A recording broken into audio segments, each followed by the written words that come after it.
Good morning. God bless you. I hope January of 2021 is going well for you.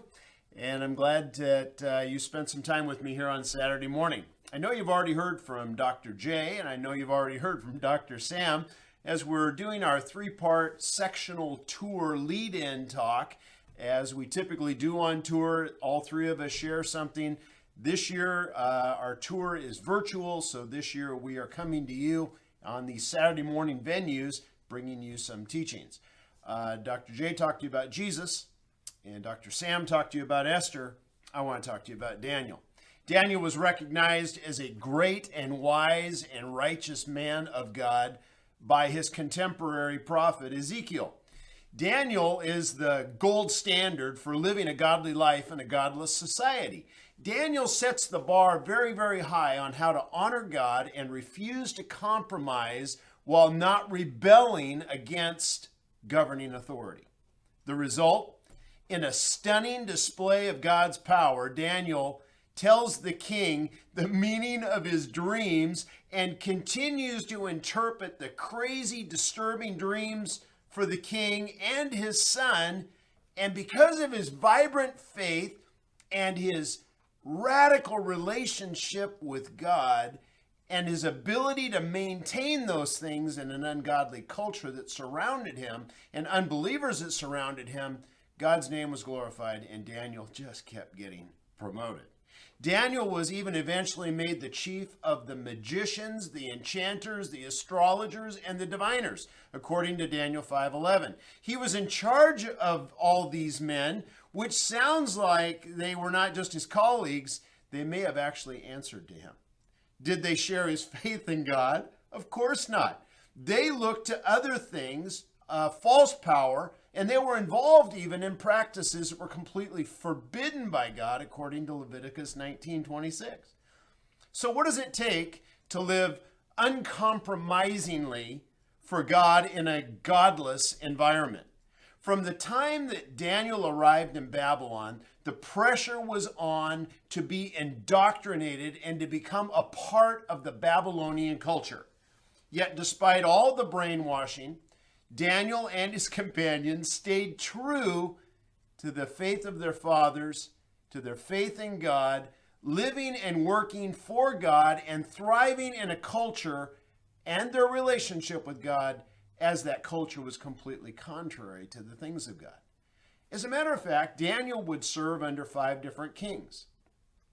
He was going to serve under Nebuchadnezzar, Evil Merodach, and Belshazzar, and Darius, and Cyrus. Few couriers, I read a commentary this week, and it said this, few couriers have had so long a reign, served so many masters without flattering any, been more successful in their management of public affairs, been so useful to the states where they were in office, or been more owned of God, or have left such an example to posterity. Babylon's king Nebuchadnezzar ransacked Jerusalem, and in the process took many of the children of Israel to Babylon in captivity. When Nebuchadnezzar died, his son Belshazzar became king. He was followed then by King Darius and King Cyrus. We know that Daniel remained in Babylon through the first year of the reign of King Cyrus. That's in Daniel 1:21. Respected by each, godly standards won favor in each situation. Daniel was never a rebel. He was faithful to God, and he grew in favor with these rulers. Let's look at King Nebuchadnezzar. In chapter 2, King Nebuchadnezzar has a dream. The wise men are called in, not only to interpret the dream, but first to tell the king what the dream was. None of them can do it. The king in chapter 2, verse 12, is so angry that he orders the execution of all the wise men. Daniel is hunted and found, and in verse 14, the Bible says this, that he speaks with wisdom and tact. Daniel spoke to him with wisdom and tact.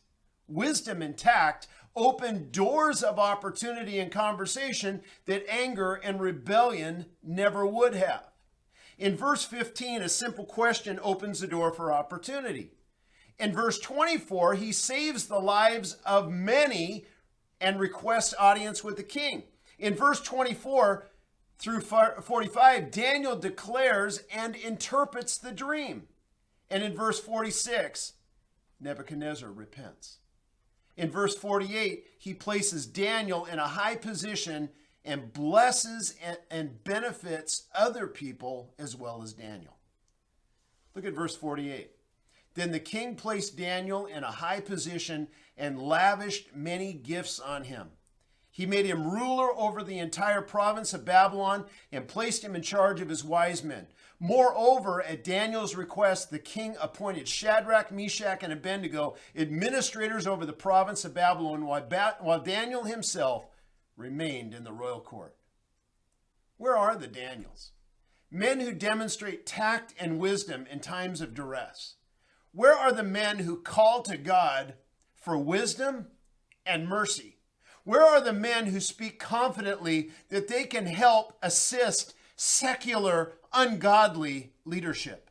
Where are those who will allow God's power to elevate them to influence instead of rebelling and fighting against the secular leadership over them? The three Hebrews, Shadrach, Meshach, and Abednego, stand in the plains of Dura, and that never would have taken place unless Daniel had saved their lives through speaking with wisdom and tact. In chapter 3, King Nebuchadnezzar is at it again. He makes a 90-foot statue of himself. The story ends with the three men standing in defiance, dealing with difficulty in a God-honoring manner, resulting in the king's decree. Look at verse 28. Then Nebuchadnezzar said, "Praise be to the God of Shadrach, Meshach, and Abednego, who sent his angel to rescue his servants. They trusted in him, they defied the king's command, and they were willing to give up their lives rather than serve or worship any god except their own God. Therefore, I decree that the people of any nation or language who say anything against the God of Shadrach, Meshach, and Abednego be cut into pieces and their houses be turned into piles of rubble, for no other God can save in this way." Then the king promoted Shadrach, Meshach, and Abednego in the province of Babylon. A stance of rebellion and anger versus a stance of honoring and obeying God. Submission to God, leading to promotion and reward. Worldwide recognition of God versus rebellion, where people are not talking about God at all. They're just talking about the person who's rebelling openly. Your submission to God always puts glory back onto God, and your rebellion and your anger always put the light on you. Where are the Daniels who lead in times of godless leadership in such a manner that others are shown how to stand and endure in such a way that God is recognized, that God rewards, and that God promotes them? Where are the Daniels enabling the Shadrachs, the Meshachs, and the Abednegos of today? And then there's King Belshazzar. His story is in Daniel 5. Verse 2 says this: "While Belshazzar was drinking his wine, he gave orders to bring in the gold and silver goblets that Nebuchadnezzar his father had taken from the temple in Jerusalem, so that the kings and his nobles and his wives and his concubines might drink from them. So they brought in the gold goblets that they had taken from the temple of God in Jerusalem, and the king and his nobles and his wives and his concubines drank from them. And as they drank the wine, they praised the gods of gold and silver, of bronze, of iron, wood, and stone." A godless king, godless actions, and blasphemous actions deliberately perpetrated against God. And God intervenes. There's handwriting on the wall, and who gets called? Daniel. Verse 11, "There is a man in your kingdom who has the spirit of the holy gods in him. In the time of your father, he was found to have insight and intelligence and wisdom like that of the gods. King Nebuchadnezzar, your father the king, I say, appointed him chief of the magicians, enchanters, astrologers, and diviners. Daniel's previous actions, stemming from wisdom and tact, not rebellion and anger, will result in another king providing opportunity to prove the greatness of God. Please notice that Daniel is not leading a protest of the king's behavior with the sacred artifacts. Some parts of the battle, they just belong to God. Daniel is living faithfully. That's his part. God creates the opportunity. That's God's part. Daniel lived in a manner that did not disqualify him from God-given, God-ordained, God-created moments. God used Daniel because he had not self-eliminated. And the result, verse 29, then at Belshazzar's command, Daniel was clothed in purple. A gold chain was placed around his neck, and he was proclaimed the third highest ruler in the kingdom. That very night, Belshazzar, king of the Babylonians, was slain, and Darius the Mede took over the kingdom at the age of 62. Then there's King Darius. His story is in Daniel 6. And it says this in verse 1, it pleased Darius to appoint 120 satraps to rule throughout the kingdom, with 3 administrators over them, one of whom was Daniel. The satraps were made accountable to them so that the king might not suffer loss. Now Daniel so distinguished himself among the administrators and among the satraps by his exceptional qualities that the king planned to set him over the whole kingdom. This is the third godless king who finds value in Daniel and shows favor and promotion as a result. Daniel continues to honor God, to love God, to hold unswervingly and uncompromising to his beliefs in his service to God, and the godless leadership around him just continues to see him as a valuable asset. Where are the Daniels who can lead their own lives, their own areas of responsibility in such a manner that God is promoting them and giving them favor and utilizing them to bring change at such high levels in secular government? Now the story of Daniel takes a shift. It's not the king who desires to destroy or hunt down Daniel, it's a group of his peers. In verse 4, at this, the administrators and the satraps tried to find grounds for charges against Daniel in his conduct of government affairs, but they were unable to do so. They could find no corruption in him because he was trustworthy and neither corrupt nor negligent. And the result, Daniel in verse 21 says this, Daniel answered, O king, live forever. My God sent his angel to shut the mouths of the lions. They have not hurt me because I was found innocent in his sight. Nor have I done anything wrong before you, O king. What powerful statements. I'm faultless before God, and I'm faultless before my civil authority in the way I've conducted myself. The king was overjoyed and gave orders to lift Daniel out of the den. And Daniel was lifted from the den. No wound was found on him because he had trusted his God. At the king's command, the men who had falsely accused Daniel were brought in and thrown into the lion's den along with their wives and their children. And before they reached the floor of the den, the lions overpowered them and crushed their bones. Then Darius wrote to all the peoples, nations, and men of every language throughout the land, may you greatly prosper. Prosper greatly.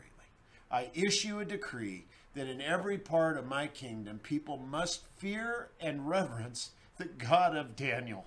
For he is the living God and endures forever. His kingdom will not be destroyed. His dominion will never end. Where are the Daniels? Where are the people who undergo mistreatment by their peers, deception, dishonesty, and yet stay in a position of honoring God with their lives? Where are the Daniels that encounter persecution and difficulty with grace and wisdom and tact and faithfulness? Where are the Daniels that refuse to be known for their anger and rebellion when godless leadership acts in godless and foolish manner? Where are the individuals who find favor not just in their circle of friends, but from godless leadership, who in turn find the truth of God and in fact declare through all the avenues of their authority that God is in fact God. Where are the people who refuse to demand rights?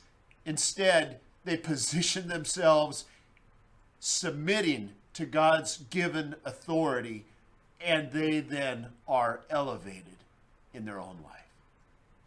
David went on, according to chapter 6 and verse 28, to also find favor with King Cyrus. So Daniel prospered during the reign of Darius and the reign of Cyrus the Persian. My friends, where are the Daniels?